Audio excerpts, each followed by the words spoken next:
देखिए, इस्लाम धर्म की बात मैं करने जा रहा हूँ। अच्छा सा टॉपिक है इस्लाम धर्म, रिलीजन ऑफ इस्लाम। ध्यान समझिए, जिस प्रकार से हिंदू धर्म है, जिस प्रकार से सिख धर्म है, आप लोग हिंदू धर्म को ही जानते होंगे ज्यादातर, ठीक है। इस्लाम उसी प्रकार से एक धर्म है, वो भी हमारे तरह मनुष्य हैं, उनके पास भी 2 आंख 2 कान 2 नाक, ठीक है। ऐसे सब कुछ सेम है, हमारे तरह से ही सेम है। किसी को भी खड़ा, जैसे आसमीन है उसको खड़ा कर दो, आपसे भिन्न है नहीं। हवाएं हम सबके लिए समान चलती हैं, धरती जो उगलती है, जो चीजें देती है, सबके लिए समान देती है। आसमान से बारिश समान होता है, तो हम अलग कैसे हो गए बताओ? नहीं, अलग नहीं है। ना कोई हिंदू है, ना कोई मुसलमान है, बस एक है जो ही मनुष्य है। मानव धर्म सर्वोपरि है, समझे। और बाकी ये सब अपने अहंकार मत रहा करो, हम हिंदू हैं, हम मुसलमान हैं, तुम तो ये हो, तुम तो ये हो, ठीक है, फलाना ढिमका, ऐसा कुछ नहीं। बस एक मनुष्य हो, लेकिन अलग अलग क्षेत्र में अलग अलग धर्म की जो उत्पत्ति हुई, उसी की हम आज चर्चा करने जा रहे हैं, जिसमें एक धर्म है इस्लाम धर्म। इस्लाम धर्म का जो मूल मंत्र है, समता, समानता और बंधुत्व। क्या है? 3 शब्द याद रखना, समता, समानता और बंधुत्व, इसी पर टिका हुआ है। ध्यान से समझो, समता, समानता और बंधुत्व, ठीक है। इधर देखो बोर्ड पर, और इधर उधर तनिक मत देखना, बस केवल बोर्ड पर देखो। इस्लाम की बात अगर हम करेंगे, तो इस्लाम धर्म की जो उत्पत्ति है, यहाँ पर भारत में आगमन से पहले इसकी उत्पत्ति के विषय में जानेंगे। मक्का एक शहर है, एक क्षेत्र है, वहीं पर एक व्यक्ति पैदा हुए, उनका नाम था पैगंबर मोहम्मद साहब। पैगंबर मोहम्मद साहब एक बहुत ही साधारण परिवार से थे। उनकी माता का नाम अमीना, पिताजी का नाम अब्दुल्ला था, ठीक है। उनको उस कुरैश कबीला था एक, वही कुरैश कबीले पैदा हुए थे। उस समय वहां पर छोटे छोटे अन्य कबीले थे जो कि आपस में लड़ते रहते थे। मक्का में वहां पर एक मार्केट लगता था, बाजार लगता था, पर एक खून खराबा होता था, रोज काट मार रोज होता था। एक दूसरे को काट देते थे, मार देते थे। बहुत सारे देवी देवताओं का पूजा होता था, उसी मारपीट होता था, समझे।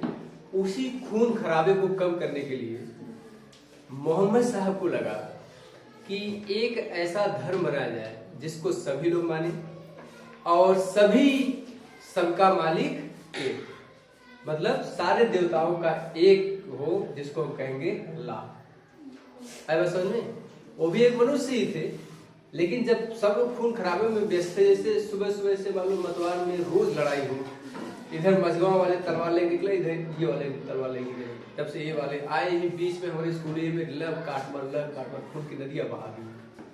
तो इन सब से चीज अच्छा है नहीं। इन्हीं सब चीजों से बचने के लिए पैगंबर मोहम्मद साहब ने सोचा कि एक ऐसे धर्म की स्थापना करें जिसमें समता, समानता और बंधुत्व, भाईचारा। समता मतलब एक दूसरे में जो समानता हो, ठीक है। ये 3 मंत्र है, समता, समानता और बंधुत्व। उन्होंने इसका नारा दिया और जिस धर्म की स्थापना की उसको कहा गया इस्लाम। देखिए, इस्लाम धर्म का परिचय अगर हम बताएं, इस्लाम धर्म लगभग 570 के बाद इसकी उत्पत्ति हुई। 622 ईस्वी में कुरान की रचना होती है। 622 में इनको भगा दिया गया था, क्योंकि देखो, जैसे मान लो तुम लोग हिंदू धर्म को मानते हो, ठीक है। मैं आपको कहूं अरे ये धर्म खराब है, इसको मत मानो, इनकी पूजा क्यों कर रहे हो, ये तो बेकार आदमी है। शंकर जी पूजा करे तो गांजा पीते थे, दारू पीते थे, भांग खाते थे, तो आप लोग अच्छा नहीं लगेगा, ठीक है। उसी प्रकार से जब पैगंबर मोहम्मद साहब ने लोगों को समझाने का प्रयास किया, तो लोग बात बहुत बुरी लगी, समझे। पहले बुरी लगती है, फिर बाद में लोगों को लगा कि नहीं, ये सही कर रहे हैं। इतना बुरी लगी कि पैगंबर मोहम्मद साहब को लोगों ने दौड़ा लिया मारने के लिए, समझे कि नहीं। पैगंबर मोहम्मद साहब जान बचा के भगे वहां से, मक्का से चले गए मदीना। आई बात समझ में नहीं? मक्का से चले गए मदीना, और मदीना में ही जाकर के उन्होंने एक किताब लिखी जिसका नाम है कुरान, ठीक है, जिसको कुरान शरीफ कहते हैं आप लोग। जब वो गए थे 24 सितंबर सन 622 का समय है, 24 सितंबर सन 622, ठीक है, देखो 24 सितंबर सन 622 इसी समय वो गए थे मक्का छोड़ मदीना, लोग दौड़ा लिए मारने के लिए, तो वहां से वो भाग गए। तो वहां पर एक गुफा है, उसका नाम है हीरा। अच्छा, तुम लोग सब देखे होंगे ऋषि मुनि को जो ज्ञान की प्राप्ति होती है गुफा में ही होती है, घर पर काहे नहीं होता है? घर में काहे नहीं ज्ञान प्राप्ति हो जाती है? गुफा में जाते हैं, पहाड़ों पर जाते हैं, तभी ज्ञान की प्राप्ति होती है। यस, क्यों? अब सोचो, स्कूल में ही क्यों ज्ञान प्राप्ति होती है, तुम घर में कहीं नहीं पढ़ लेते? क्योंकि स्कूल मास्टर है इसलिए ज्ञान प्राप्ति होती है। बिल्डिंग है लेकिन वहां पर कुछ नहीं है, फिर वहां पर ज्ञान प्राप्ति कैसे होती है? बता रहा हूँ कैसे। घर जब रहोगे ना तो बिया लगाने चले जाओगे, दुनिया भर काम रहेगा, बकरिया पानी पिया, ठीक, हाँ, चाहे गैया चरा, चाहे भैंसिया चरा लो, तमाम काम रहेगा। लेकिन यहाँ पर क्या है, कोई कुछ कहने वाला है नहीं। जो कहूंगा मैं कहूंगा, चाहे मारूंगा, पढ़ाऊंगा, चाहे जो करूंगा मुझे ही करना जो करना है। और केवल दो ही काम हो सकता है, पढ़ाऊंगा, खिलाऊंगा, और क्या करूंगा? धान तो लगवाएंगे नहीं, घास खिलवाएंगे नहीं, कुछ नहीं करवा, कुछ करने देते कुछ नहीं, केवल आपको पढ़ना है, खाना है, तब ज्ञान मिलेगा ना। इसीलिए लोग घर छोड़ के जाते हैं। तो यही हीरा नामक जो गुफा है, वहीं पर जाकर के इनको ज्ञान की प्राप्ति हुई। एक व्यक्ति है, उसका नाम है जिब्राइल, जिब्राइल नाम है। ये कोई व्यक्ति नहीं है, ठीक है, ये काल्पनिक नाम है एक, जिब्राइल। जैसे तुम बहुत संकट में, जैसे हमसे पूछी, जैसे मैं बहुत बड़ा महात्मा हूँ, आपने हमसे पूछा कि महात्मा हमको ये कष्ट है, कैसे मुक्ति मिलेगी? तब मैं ऐसे मन बोलूंगा, मैं ऊपर से बात करूंगा भगवान से, ठीक है, भगवान मुझे संदेश देंगे, तब मैं आपको बताऊंगा अच्छा ये करूँ, ठीक है। ऐसा कुछ होता नहीं फिलहाल। आज तो मैंने नहीं जी, अरे बताओ, अगर मैं एक बार तुमको बता रहा हूँ, यही यहाँ पर जो है बनारस में एक थे बाबा जी थे, भविष्य बताते थे, और लोग भविष्य बताते थे आपके जीवन में क्या होने वाला है। एक दिन बाबा जी को लोग उठा लिए, उनका अपहरण हो गया बाबा जी का। इसके बाद बाबा जी जब मतलब कुछ दिन के बाद आए तो मीडिया वाले पहुंचे, उनसे पूछने लगे बाबा जी सबका भविष्य बताते हैं, आप अपना भविष्य क्या नहीं देख लिए? तो उनको खुद क्या होना चाहिए ना, हमारे भविष्य में क्या होने वाला है। बाबा जी दुकान बंद हो गई बाबा जी दुकान बंद हो गई, जो भी लोग आते जाते थे उनका ग्राहक सब बंद हो गया। जो अपना खुद भविष्य नहीं जाता, दूसरे भविष्य क्या होता है, समझे कि नहीं? तो यही चीज मैं कह रहा हूँ, जिब्राइल की बात नहीं कर रहा हूँ, यहाँ पर वो बात नहीं है, ठीक है। यहाँ पर जैसे खून खराबे रोकने की बात थी, जिब्राइल एक माध्यम है। जब कोई जैसे इनसे पूछता तो अपना ध्यान लगाए जिब्राइल को, जिब्राइल गया अल्लाह के पास, हाँ ये संदेश है, आओ। वो दूत है, दूत जैसे यहाँ से निकलेगा, जाएगा अल्लाह के पास, अल्लाह के यहाँ संदेश लेके आएगा, फिर हमको बताएगा, हम उसको बताएंगे। जो लेके आ जा रहा है सोच रहा है उसी का नाम जिब्राइल है। वो कौन है पता नहीं, बस समझ में नहीं। तो यही जिब्राइल जो है, जब वो यहाँ मदीना में गए सफा नामक गुफा के पास, तो जिब्राइल उनको अल्लाह का संदेश लेकर के आता था, उनको बताता था ये चीज लिखना है। तो वही जो किताब उन्होंने लिखा है उसी का नाम है कुरान। कुरान, कुरान जैसे आपका गीता, रामायण, महाभारत ये सब किताब है ना, वैसे ही ये कुरान किताब है, पवित्र कुरान इसको कहते हैं, ठीक है। तो कुरान की रचना उसी समय हुई, ठीक है, कोई दिक्कत है? अब देखिए, हजरत मोहम्मद साहब का जन्म बताया कि 570 ईस्वी हुआ था, कुरैश कबीले में हुआ था, ठीक है, कुरैश कबीले में हुआ था। पैगंबर मोहम्मद साहब जो है मक्का छोड़कर मदीना गए 622 ईस्वी में, 24 सितंबर का समय था, 24 सितंबर सन 622 में वहीं पर जो है कुरान की रचना हुई, ठीक है। और जब वो मक्का छोड़कर के मदीना गए तो उनका जाना हिजरत कहलाता है। हाँ, हिजरत, उस मतलब मक्का छोड़ के मदीना गए, यही हिजरत के नाम से जाना गया। अब देखिए यहीं से जो है हिजरी संवत की शुरुआत हुई। हिजरी संवत शुरुआत यहीं से होती है, वहीं पर कुरान की रचना हुई। ये सब मैंने बता ही दिया। जो जिब्राइल संदेश लेकर के आता था उनको बताता था, वही वो लिखते थे। ठीक। अच्छा बताओ, जो तुलसीदास ने लिखा है रामचरितमानस, तुलसीदास कहाँ से लिखे हैं, कैसे लिखे हैं? वो कल्पना करके लिखे हैं। समझे कि केवल कल्पना है, वो अपने काल्पनिक तरीके से। जैसे आप भी सोचते रहेंगे, आपके दिमाग में बहुत सारी बातें आएंगी, अच्छी अच्छी बातें आएंगी, उसको लिख दीजिए। वैसे ही उन्होंने रचना किया है, पैगंबर मोहम्मद साहब ने भी रचना किया है। बात समझ नहीं? मोहम्मद साहब का जन्म उन्होंने बताया 570 ईस्वी में। उनका विवाह, उनके माता का नाम क्या था? अमीना। पिताजी का नाम अब्दुल्ला। उनका विवाह किससे हुआ? खादीजा। ठीक है, इनकी शादी हुई खादीजा के साथ। कहाँ है ये? खादीजा ये विधवा थी, एक विधवा औरत थी। यह एक संदेश है कि किसी, पहली बार ऐसा हुआ था, विधवा की भी शादी की जा सकती है। समझे? जैसे देखो हमारे यहाँ कितनी कुरीतियां थी। कोई छोटी सी बच्ची है, उसकी शादी हो गई, उसको पता भी नहीं है कि मतलब हमारी शादी हो रही है, उसकी शादी कर दी। फिर इसके बाद अगर उस लड़की के पति मर जाता था तो उस लड़की को आजीवन विधवा रहना पड़ता था। कुछ समय पहले की बात। एक कुप्रथा। दूसरी कुप्रथा ये थी कि अगर किसी पत्नी के पति मर जाता था तो पत्नी को पति के साथ जिंदा जलना पड़ता था। पति तो मर गया तो उसको जला रहे हैं, लेकिन पत्नी को उसके साथ जलना पड़ता, जिंदा जलना पड़ता था।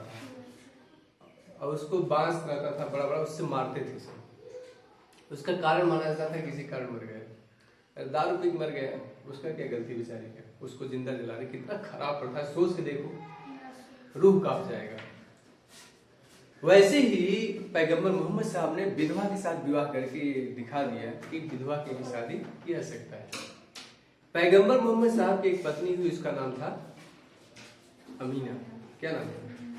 अमीना नाम था, फातिमा नाम था। अमीना इनकी मम्मी थी।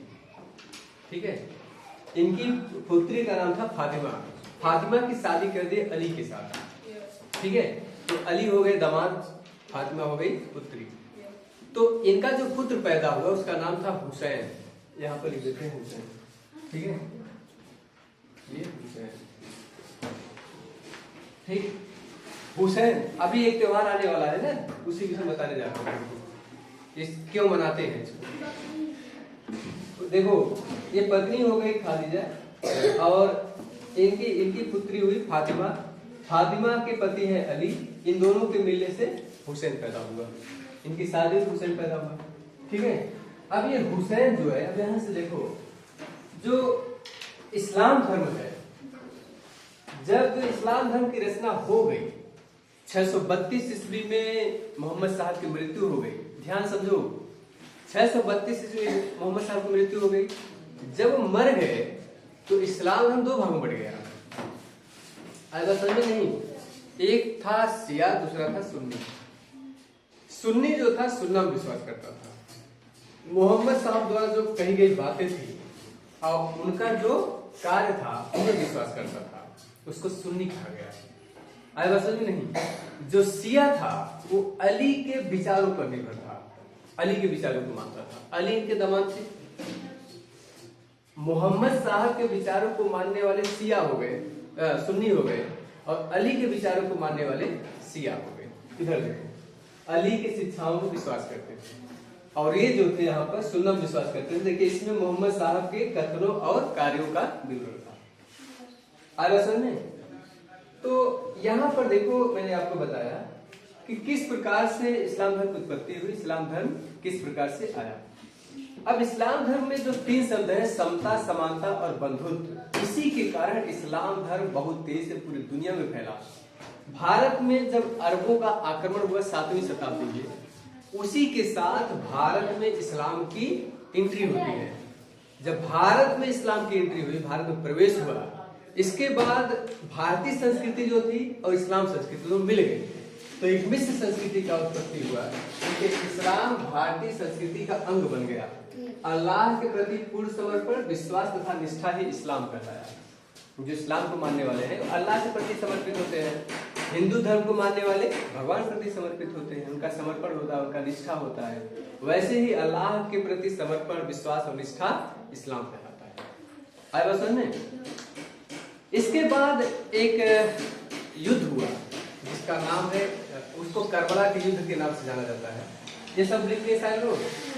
देखिए करबला, इराक में एक जगह है करबला, वहां पर युद्ध हुआ। यह हुआ था लगभग 680 ईस्वी में, ठीक है, 680-81 हुआ था। तो यहाँ पर करबला के युद्ध में जो ये हुसैन है, हुसैन की हत्या कर दी गई। 661 ईस्वी में अली की हत्या कर दी गई। अली कहाँ है? ये अली की हत्या कर दी गई 661 ईस्वी में, ध्यान देना। और 680 में, 680 ईस्वी में इसमें अली की हत्या हो गई, अली की हत्या। और 680 ईस्वी में ये हुसैन की हत्या हो गई, हुसैन की हत्या, ठीक है, हुसैन की हत्या हो गई। अब इनकी जो हत्या हुई, ये बेचारे छोटे थे, उतने बड़े नहीं थे। हुसैन की हत्या लोगों को इतना खला, शिया सुन्नी को, जो मुसलमान थे, उनको लगा कि काश में युद्ध में होता तो हुसैन को बचा लेता, या अली या हुसैन, दोनों लोग मारे गए। तो करबला के युद्ध में हुसैन मारे गए, इससे पहले अली मारे गए।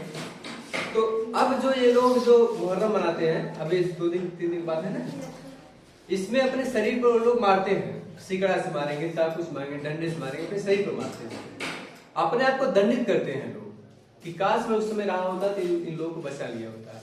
क्योंकि ये हुसैन के पैगंबर मोहम्मद साहब के वंशज है ना, पैगंबर मोहम्मद साहब जिसने इस्लाम धर्म की उत्पत्ति किया, इस्लाम धर्म की स्थापना किया, उन्हीं के वंशज हैं ये। और उनके दामाद हो गए, उनका पोता और नाती हो गया ये हुसैन, इन्हीं का लड़का है ना। इस युद्ध में मारा गया बेचारा, समझे। इनके साथ छल हुआ था, जब इनको बुलाया गया करबला के मैदान में, बताया नहीं गया, वहीं पर छल हुआ, छल से इनको मार दिए, समझे, काट दिए थे। यही लोग अपने आप को दंड, इसी को मुहर्रम के नाम जाना जाता है, मातम मनाते हैं। ये कोई त्योहार नहीं है, ये मातम है। आए बस समझ में? कोई दिक्कत है? इस प्रकार से इस्लाम धर्म भारत में आया, अरबों के आक्रमण के साथ इंडिया में प्रवेश किया, और इस प्रकार से पूरी दुनिया में फैल गया। कोई दिक्कत हो तो पूछिए, अन्यथा इसको फिर से लिखिए। ये जो ये वाले इससे चीजें इसको लिखिए।